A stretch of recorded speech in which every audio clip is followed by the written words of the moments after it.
Let's talk about Uganda, shall we? Uganda is one of the East African countries, and like a lot of African countries, they do have a lot of natural resources, mineral resources, and Africa is a story of I don't know how to describe it really. It's really a sad story, and I'm going to get a lot into this. I've got my notes because I watched this video right behind me, and I actually took a lot of notes while watching. This is the Albertine region in western Uganda. This is a case of crude oil was discovered and it has to be extracted from the ground, and this is a problem, a common problem in Africa actually. So in the case of, you have, these mineral resources, but you can't really, start digging with a hoe and cutlass or digger to be able to get them out. You need a lot of, equipment to be able to do that. And this happens time and time again in Africa, whereby we don't really have, all these equipment that are required, or if I am wrong, somebody should actually correct me in the comment box below. So, and this is why we end up having to depend on, foreign companies. So in this case, you have an European company and a Chinese company. So two, foreign companies who are there to be able to help the country to extract the mineral resources. And when all these companies come around, there is always conditions. And I was actually amazed that the president, initially he actually rejected the offer or the things that the conditions. So like they want to build a pipeline, East Africa pipeline that will go through Tanzania up to the coast, so that the oil can be exported into the international market, which, well, maybe if you look at it from the point of view that it's not a bad thing, like, you're not going to use all of it, you can just export a part of it to the international market. But then the president initially was like, no, I don't want that. There are other African countries that we can export to as well. So which initially it was like, okay, put his foot on the ground, but he had to back down later on. I asked my Total friends, where are you taking our petrol?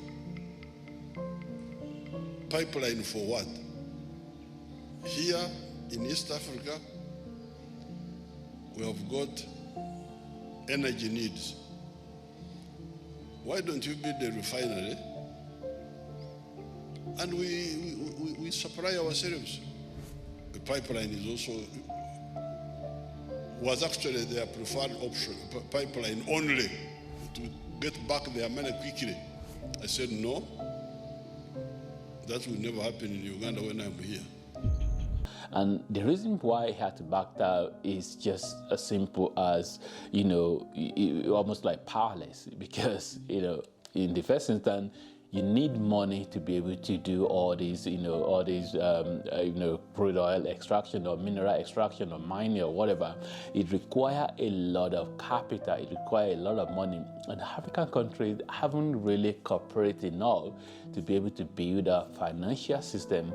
And here's the thing again, you have all these foreign companies, Total Energies and all of those, so who come around, Shell in Nigeria, for example, when they come around, these are the companies that have been around for a very, very long time. They have a long history, so they're far, far ahead, where their government actually usually back them, they usually support them. So it's even going to colonial time.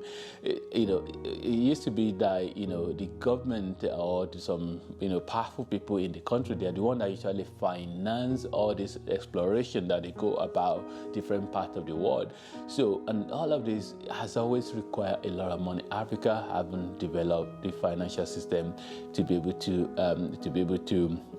deal with all of these things that require a lot of money. And and also, like the pipeline they are going to build, it was a case of the Total Energy will take the bulk of the financing, in terms of like 60-something percent or 60%, and the government is only going to have like maybe 15%, and that 15% they still need to find the money, because the money is not there. They have to go and borrow money. To run ECOP, a joint venture company was set up with its head office in the Total building in London. Total Energies would hold 62% of the shares, Sinuk 8%, and Uganda and Tanzania 15% each. The plan was that funding would come from a mix of equity and debt. And to raise Uganda's share of that investment, President Museveni had to throw himself on the mercies of the international market. Where is he going to get the money to do what he wants to do? All that money, almost 98%, if not 100%, is going to come from the north. The terms and conditions, do you think he has the capacity to get good terms? And they're thinking about having airport as well, building airport. And for the Kabalega Industrial Park, previously Kabale Industrial Park, and it is Kabale, the place Innocent and his community once called home, has a new name and has been changed beyond all recognition.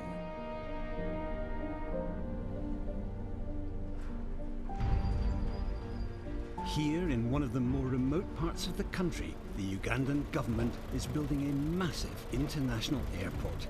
Its 3.5-kilometre runway capable of handling the largest freight planes in the world. To fund it, they borrowed $318 million from the British government and $43 million from Standard Chartered Bank in London. and then we are expected to have different other light and medium industries within this area here. We shall have hospitals, we shall have schools, we shall have accommodation complex. But most importantly, this will also be the beating heart of the whole Albertine oil project. By the way, something I forgot to mention is that the president, well, fair enough, he wanted a refinery to be built in the country rather than, taking the raw material. And this is something that I've always advocated as well. Rather than taking the resources away, build the refinery, and then you can use that refinery to be able to refine, the raw crude, and then it can be used and then exported to other African countries. So, which is a good thing that the president wanted, but again, it was definitely, powerless in that, the financing is definitely required. Another thing I want to touch on is the environmental impact. Environmental impact is a big thing when it comes to, extracting raw material or extracting or mining or whatever. So, it's environmental issues is a big thing, and then you start from, there are a lot of things that was in that video in terms of from people that have been displaced. So, and there were wrong figures by the oil company that they said this is the number that will be affected. I think they quoted like 5,000 or something like that. And then, but really, some other independent organization that did the study realized that instead of 5,000, it's almost like maybe about 100,000 people displaced. So, and you don't really know sometimes who to believe. But the bottom line is that a lot of people will have to be moved away from their home. I mean, the way the world works is that government usually the one that own the land of the country. In majority of countries, where maybe some exception in some places, but majority of the government have power over the land.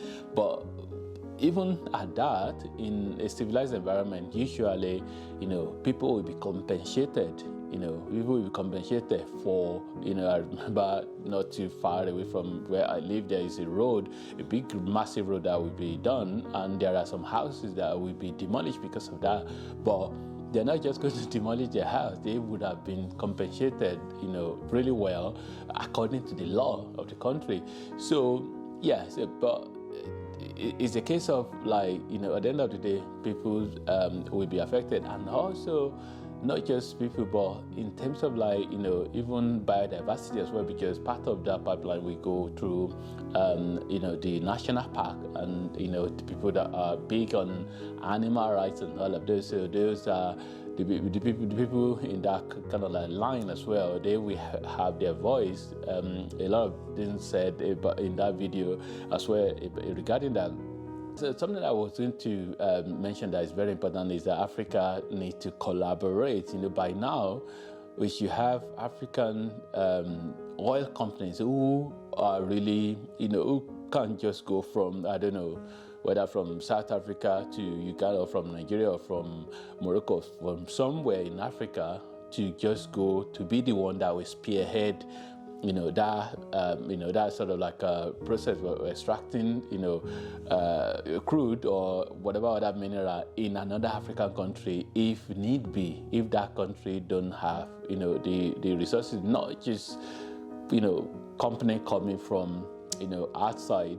And again, it's not really the company coming from outside. It's not really there isn't really that much problem in terms of like when you look at other countries, like as well, like maybe the Middle East countries, especially, they do have other foreign company who would come and extract minerals there, but they usually have a situation whereby they monitor everything that they are doing, where maybe not 100%, but they monitor it to some extent compared to in Africa, where the company, they just come and extract, and then they take the mineral resources, they take them away, almost like taking them away freely. So African countries need to develop and support, government need to support the African-owned companies, or invest in research, whereby we can get to that stage as well. And then another important thing is that when whatever money, even though they might not get the big money, the bulk of the money, they might not get it, but whatever they get, the proceeds they get from these as well. For Uganda, in the case, they need to invest the money and follow the example of like countries like Norway, Saudi Arabia, all these countries that they have some money from their mineral resources, and they use it to develop and to be able to improve the life of their people. I think that is the most important thing as well. Like all the proceeds from not just those money just going into some people's pocket,